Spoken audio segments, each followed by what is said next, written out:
اعوذ باللہ من الشیطان الرجیم بسم اللہ الرحمن الرحیم ولا تقولن لشیء انی فاعل ذلک غدا الا ان یشاء اللہ واذکر ربک اذا نسیت وقل عسى ان یهدینی ربی لاقرب من هذا رشدا ولبثوا فی کہفہم 300 سنین وازدادوا 9 قل اللہ اعلم بما لبثوا له غیب السماوات والارض ابصر به واسمع ما لهم من دونه من ولي ولا يشرك في حكمه احدا واتل ما اوحي اليك من كتاب ربك لا مبدل لكلماته ولن تجد من دونه ملتحدا واصبر نفسك مع الذين يدعون ربهم بالغداة والعشي يريدون وجهه ولا تعد عيناك عنهم تريد زينة الحياة الدنيا ولا تطع من اغفلنا قلبه عن ذكرنا واتبع هواه وكان امره فرطا صدق اللہ العظیم۔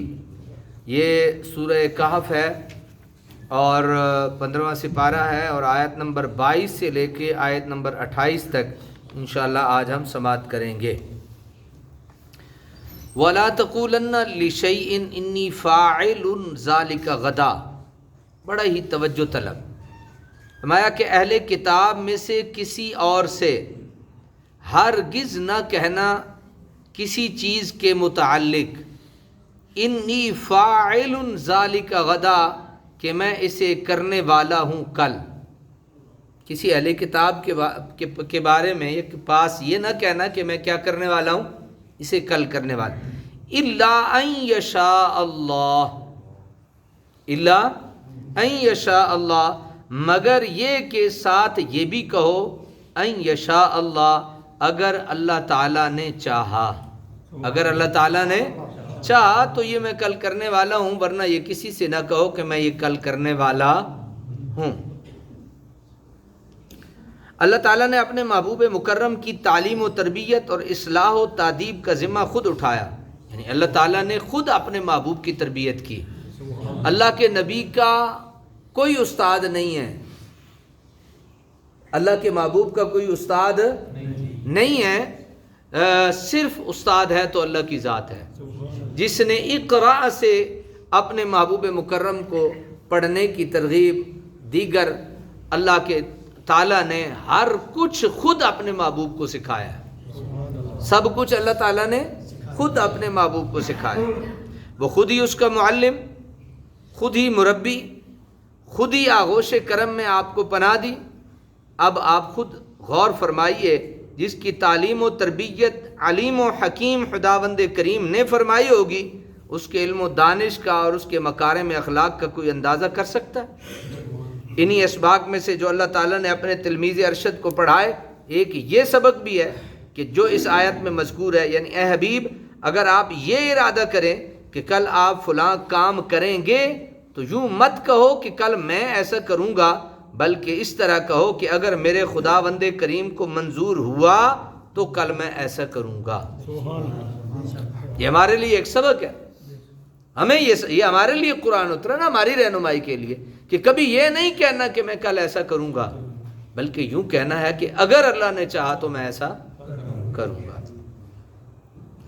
اسی طرح ایک تو اظہار حقیقت ہوگا، یعنی یہ حقیقت ہے، اللہ چاہتا ہے تو کام ہوتا ہے، ورنہ اللہ کے نہ چاہنے سے تو کچھ ہو سکتا نہیں۔ ایک تو اظہار حقیقت ہوگا، کیونکہ کسی کے پاس وسائل کی کتنی فراوانی ہو، اگر اللہ تعالیٰ نہ چاہے تو اس کی ساری مسائی بے اثر ہو کر رہ جاتی ہے۔ ہر چیز کے وقوع پذیر ہونے کا انحصار مشیت الہی پر ہے۔ دوسرا، مومن کی شان ہی یہ ہے کہ ہر کام کو اللہ کے سپرد کر دے۔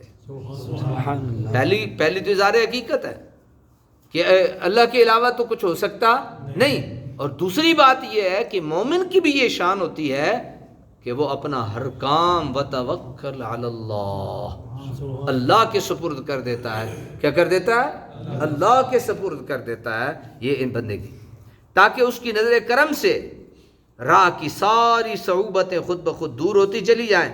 علامہ ابن جریر لکھتے ہیں کہ اس آیت میں اللہ تعالیٰ نے اپنے نبی کریم کو یہ ادب سکھایا ہے کہ کسی کام کے واقع ہونے کے متعلق یقین نہ کریں جب تک اسے اللہ کی مرضی سے وابستہ نہ کریں۔ سمجھ شریف میں آ گیا؟ فَاذْكُرْ رَبَّكَ، اور یاد کر اپنے رب کو اذا نسیت جب تو بھول جائے، وقل عسى ان يهديني ربي لاقرب من هذا رشدا، یہ بھی کہو کہ مجھے امید ہے کہ دکھا دے گا مجھے میرا رب اس سے بھی قریب تر ہدایت کی راہ، یہ بھی کہو۔ پہلے فرمایا نا یاد کرو اپنے رب کو جب تو بھول جائے، اذا نسیت جب تو بھول جائے تو اپنے رب کو کیا کرو، یہ اپنے گھروں میں لکھ کے لگا لیں، وَاذْكُرْ رَبَّكَ اِذَا نَسِيتَ، اے بندے جب تو رب کو بھول جائے تو رب کو یاد کیا کر۔ اگر یاد الہی سے کبھی غفلت ہو جائے تو غفلت کے سلسلے کو دراز نہ ہونے دو، لمبا نہ کر دو، بلکہ جلد از جلد اس کو ختم کرو۔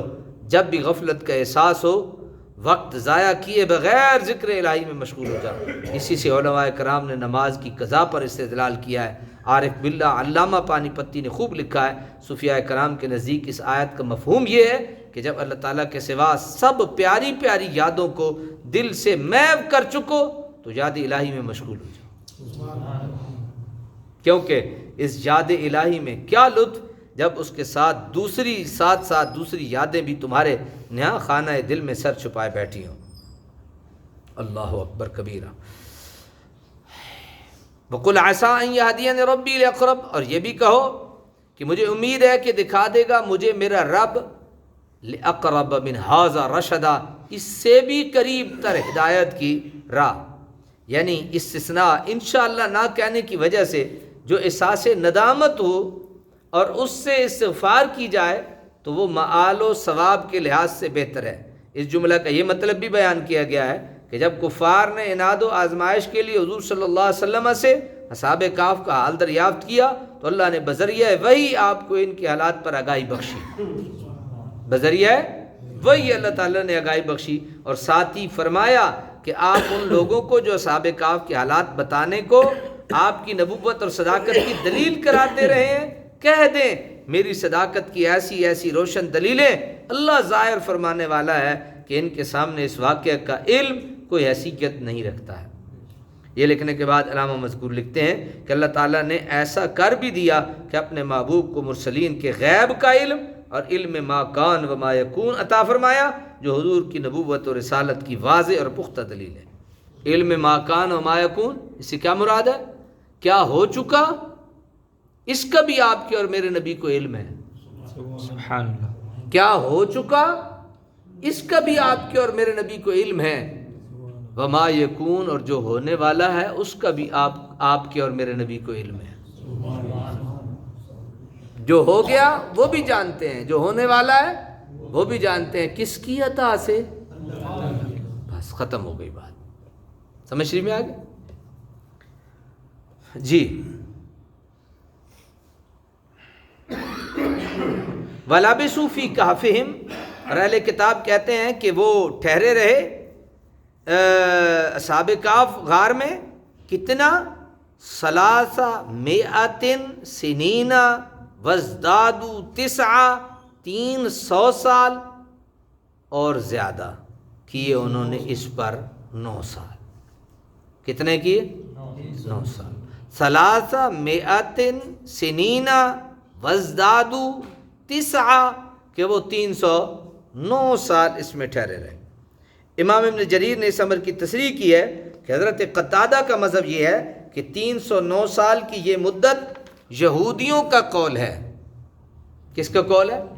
یہودیوں کا قول ہے، یہ قرآن کی بیان کردہ مدت نہیں، انہوں نے کہا ہے، یہ اللہ نہیں کہتا، یہ یہودیوں نے کہا ہے، ورنہ بعد میں یہ نہ فرمایا جاتا قُلِ اللَّهُ أَعْلَمُ بِمَا لَبِثُوا، یہ آگے آ رہا ہے نا، انہوں نے یہ کہا، اللہ یہ کہتا ہے قُلِ اللَّهُ أَعْلَمُ بِمَا لَبِثُوا، آپ فرمائیے اللہ بہتر جانتا ہے جتنی مدت وہ ٹھہرے، جتنا بھی پیچھے بحث چل رہی ہے نا اس میں صرف ایک ہی بحث چل رہی ہے، اپنی آپ چھوڑ دے رب تے رکھ، سبحان اللہ، سبحان اللہ، اپنی چھوڑ، بس یہاں بھی یہی بات آ کے رک گئی۔ انہوں نے کیا کہا؟ وَلَبِثُوا فِي كَهْفِهِمْ 300 سنین وازدادوا 9، 300 سال زیادہ کیے 9 سال، 309 سال انہوں نے کہا، اللہ کہتا ہے قل اللہ اعلم، آپ فرما دیجئے اللہ اعلم بما لبسو، تنوں کی پتا، اللہ بہتر جاندہ ہے سبحان اللہ جتنا عرصہ رہے.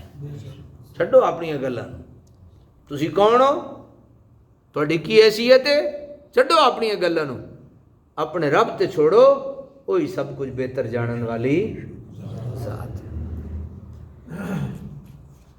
بما لبسو لہو غیب السماوات والارض، فرمایا جتنی مدت وہ ٹھہرے اس کے لیے علم غیب ہے آسمانوں اور زمین کا، یعنی وہی غیب کا علم جانتا ہے، اللہ ہی غیب کا علم جانتا ہے زمین و آسمان کا. اب صر بھی وہ بڑا دیکھنے والا ہے، وہ اسمع اور سب باتیں سننے والا ہے. ما لہم من دونہ من ولی ولا یشرک فی حکمہ احدا، نہیں ان کا اس کے سوا کوئی دوست، ولا یشرک فی حکمہ احدا، اور نہیں شریک کرتا اپنے حکم میں کسی کو. ٹھیک ہے جی، اللہ بہتر جانتا ہے جتنی مدت وہ ٹھہرے. اور قتادہ کے اس قول کی تائید حضرت ابن مسعود کی قرات سے ہوئی، وقالوا ولبثوا فی الکہف. اب جب حقیقت یہ ہے کہ 309 سال کی مدت قرآن کی بیان کردہ مدت نہیں بلکہ اہل کتاب کی رائے ذکر کی گئی ہے، اور پھر اس کے بعد اس کی تردید کر دی گئی ہے، تو اب گبن نے قرآن اور صاحب قرآن پر اس وجہ سے جو اعتراض کیا ہے کہ یہ مدت غلط ہے، صحیح مدت 187 سال ہے، خود ہی باطل ہو گیا. اور اگر یہ مان بھی لیا جائے کہ قرآن کی بیان کردہ مدت ہے، تو ہم گبن سے یہ پوچھنے کا حق رکھتے ہیں کہ تمہارے پاس کون سی ایسی قطعی دلیل ہے جس کی بنا پر تم 187 سال کا تعین کر رہے ہو؟ تمہارے پاس بھی لے دے کر سنی سنائی باتیں ہیں، کیا ان میں اتنی جان ہے کہ انہیں قرآن کی حتمی بیانات کا مد مقابل تصور کیا جائے؟ قرآن نے کہیں مدت بیان نہیں کی، یعنی اللہ نے کہیں مدت بیان نہیں کی. اللہ اعلم، بس اپنی چھوڑ دو، اللہ بہتر جانتا ہے، اللہ جو جانتا ہے وہی ہے. بھئی گبن نے تحقیق کی ہے، اس نے کہا یہ 187 سال رہے ہیں، تو اعتراض کیا. جب اللہ یہ کہتا ہے کہ میں بہتر جانتا ہوں اور اللہ نے کوئی مدت بیان نہیں کی، تو تم کون ہو مدتیں بیان کرنے والے؟ تم کون ہو اٹکل پچو سے کھیلنے والے؟ تو یہ واضح طور پہ لکھ دیا گیا. ان کا وہی مددگار اور کارساز ہے، وہ اپنے فیصلوں میں کسی کی شراکت گوارا نہیں کرتا، نہ اس کی کوئی مزاحمت کر سکتا ہے، نہ اس کی حکمرانی میں کوئی حصہ دار بن سکتا ہے. وہ جو چاہتا ہے کرتا ہے، کسی غیر کو دخل اندازی کا کوئی حق نہیں ہے. وَاتْلُ مَا أُوحِيَ إِلَيْكَ مِن کتاب ربک، اور پڑھ سنائیے انہیں جو وحی کیا جاتا ہے آپ کی طرف آپ کے رب کی کتاب سے. لا مبدل لکلمات، کوئی بدلنے والا نہیں اس کے ارشادات کا. ولن تجد من دونہ ملتحدا، اور نہیں پائیں گے آپ اس کے سوا کوئی پناہ گاہ. ٹھیک ہے نا جی، ملتحدا پناہ گاہ قرار کی جگہ. وَاصْبِرْ نَفْسَكَ مَعَ الَّذِينَ يَدْعُونَ رَبَّهُمْ بِالْغَدَاةِ وَالْعَشِيِّ، بڑی اہم آیت آ گئی. روکے رکھیے اپنے آپ کو ان لوگوں کے ساتھ جو پکارتے ہیں اپنے رب کو صبح، انہی کو اللہ کا ولی کہتے ہیں. وہی اللہ کے دوست ہوتے ہیں، وہی اللہ کے قریبی ہوتے ہیں جو اللہ کو صبح و شام یاد کرتے رہتے ہیں. اور اللہ یہ فرما رہے ہیں کہ اے بندے تو اپنے آپ کو ان لوگوں کے ساتھ لگا کے رکھ جو لوگ ہر وقت اللہ کو یاد کرتے ہیں. یریدون وجہ، طلبگار ہیں اس کی رضا کے. پہلی یہ ہے کہ وہ اللہ کو بھولتے نہیں ہیں، ہر وقت اللہ کو یاد کرتے رہتے ہیں. اور دوسری یہ ہے کہ ان کی زندگی کا مقصد یہ ہوتا ہے کہ وہ اللہ کی رضا چاہتے ہیں. اللہ کی کیا چاہتے ہیں؟ رضا چاہتے ہیں. وَلَا تَعْدُ عَيْنَاكَ عَنْهُمْ، اور نہ ہٹیں آپ کی نگاہ ان سے. اور چاہیے یہ تمہیں کہ تمہاری نگاہیں ان سے نہیں ہٹنی چاہیے، تمہاری توجہ ان سے ہٹنی نہیں چاہیے. تُرِيدُ زِينَةَ الْحَيَاةِ الدُّنْيَا، ان سے کیا آپ چاہتے ہیں دنیاوی زندگی کی زینت؟ کیا آپ چاہتے ہیں دنیاوی زندگی کی زینت؟ وَلَا تُطِعْ مَنْ أَغْفَلْنَا، اور نہ پیروی کیجئے من اغفلنا قلبا عن ذکرنا، اس بد نصیب کی غافل کر دیا ہے جس کے دل کو اپنی یاد سے ہم نے واتبع ہواہ، اور وہ اتباع کرتا ہے اپنی خواہش کی. وَكَانَ أَمْرُهُ فُرْطًا، اور اس کا معاملہ حد سے گزر گیا ہے. اور اس کا معاملہ حد سے کیا ہو گیا ہے؟ گزر گیا ہے.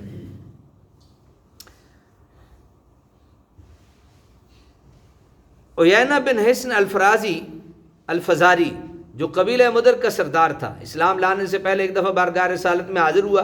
وہاں سلیمان فارسی، ابو ذر اور دیگر فقراء صحابہ نعمت دیدار حبیب سے لطف اندوز ہو رہے تھے.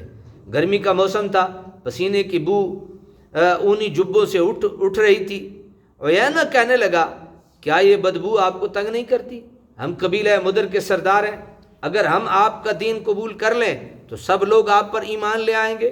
ہمارا آپ کے پاس آنے کو جی تو چاہتا ہے، لیکن جب آتے ہیں تو غلیظ اور بدبودار کپڑوں والے آپ کے ارد گرد حلقہ بنائے ہوئے ہوتے ہیں. انہیں یہاں سے اٹھا دیں، ہم آپ پر ایمان لانے کے لیے تیار ہیں، یا ان کے لیے کسی الگ مجلس کا انتظام کریں تاکہ ان کا تعفن ہمارے دماغوں کو پریشان نہ کرے. فوراً جبرائیل امین فرمان الہی لے کر نازل ہوئے. اصبر نفسک مع الذین، اللہ تعالیٰ کو ان مغرور اور متکبر لوگوں کی ہم نشینی پسند نہیں. آپ ان کے لیے ان لوگوں کی صحبت ترک نہ کریں. اللہ نے اپنے محمد کو کہا ہے، اللہ نے اپنے محمد کو کہا ہے کہ یہ بدماش ہیں، یہ جو ہے نا ان کو چھوڑو، انہی کے ساتھ آپ لگے رہو. یہ جو ہے نا آپ کے ساتھ دل پہ جو ایمان لائے ہیں اور ان کے دلوں میں ایمان کی ایک جذبات موجود ہے، انہی کے ساتھ لگے رہیں، انہی کے ساتھ چمٹے رہیں. ان کو چھوڑیں، یہ ویسے ہی باتیں کرتے رہتے ہیں. آپ ان کے لیے ان لوگوں کی صحبت ترک نہ کریں جن کی زندگی کا مقصد وحید صرف اپنے رب کی رضا جوئی ہے، جو صبح و شام بلکہ ہر لمحہ اس کی یاد اور اس کی محبت میں محو رہتے ہیں. وہ تیرے نگاہ کرم کے پیاسے ہیں. تیرے نگاہ کرم کے کیا ہیں؟ پیاسے ہیں. وہ تیری نظر محبت کے بھوکے ہیں. جب تو ان کو ایک مرتبہ شفقت و محبت بھرے انداز سے دیکھ لیتا ہے تو یہ سب رنج و غم بھول جاتے ہیں. اے محبوب ایسا نہ ہو کہ تیری نگاہ عنایت ان سے پھر جائے، ان سے یہ صدمہ برداشت نہ ہوگا. لا تعد عیناک عنہم، کہ اس جملے سے دل نوازی اور دل ربائی کی جو انداز سکھائے جا رہے ہیں ان کی کشش کسی درد کے مارے سے پوچھو، وہ تمہیں بتائے گا. اس کی ساری خوشیاں اس کی نگاہ کرم کے ایک گوشہ میں سمٹ کر آ گئی ہیں. اسی ایک سہارے پر وہ ہجر کے صدمے اور جدائی کی طویل گھڑیاں خوشی خوشی گزار دیتے ہیں. اے درد محبت کے بیمارو، مجدہ باد، نگاہ حبیب سے تم محروم نہیں ہوگے. علامہ علوسی نے کیا خوب لکھا ہے کہ حضور صلی اللہ علیہ وسلم کی صحبت کا فائدہ تو ان فقراء کو حاصل ہوتا ہے کیونکہ وہ بارگاہ الہی کے عشاق ہیں، اور حضور صلی اللہ علیہ وسلم انوار الہی کے آئینہ اور اس کی تجلیات کے لیے عرش اور اس کے اسرار کا معدن اور اس کے انوار کا مشرق ہیں. صحابہ کرام جب حضور کے روح زیبا کو دیکھتے تھے تو انہیں زندگی کا لطف حاصل ہوتا تھا، اور جب حضور ان کی نگاہوں سے اوجھل ہوتے تھے تو وہ رنجیدہ خاطر اور پریشان ہو جاتے تھے. لیکن حضور صلی اللہ علیہ وسلم کے سوا اور لوگ جو ان فقراء کی صحبت سے مشرف ہوتے ہیں، اس صحبت کا فائدہ انہیں نصیب ہوتا ہے، کیونکہ اللہ تعالیٰ کی یاد کرنے والے وہ گروہ جن کا ہم نشیں بدبخت نہیں ہوتا ہے. لا تعدوا عیناک عنہم پر غور کیجئے. اس کا یہ معنی نہیں کہ آپ اپنی نگاہیں ان سے پھیر لیں، کیونکہ تعدو مخاطب کا صیغہ نہیں ہے بلکہ واحد مؤنث غائب کا صیغہ ہے. اس کا فاعل حضور نہیں بلکہ عیناکا ہے، اور تعدو یہاں متعدی مستعمل نہیں ہے بلکہ تنصرف کے معنی میں ہے. لازمی مدعا یہ ہے کہ آپ اللہ تعالیٰ کے معاذ بندوں اور اپنے غلاموں سے دانستہ اور قصداً تو نگاہ نہیں پھیرتے، آپ جان بوجھ کے نگاہ نہیں پھیرتے، لیکن کہیں بے دھیانی کے عالم میں نگاہ نہ پھیر جائیں. اللہ اکبر. پروردگار عالم یہاں اسی تھوڑا سا آگے انشاءاللہ چلیں گے. پروردگار ہمیں عمل کی توفیق عطا فرمائے.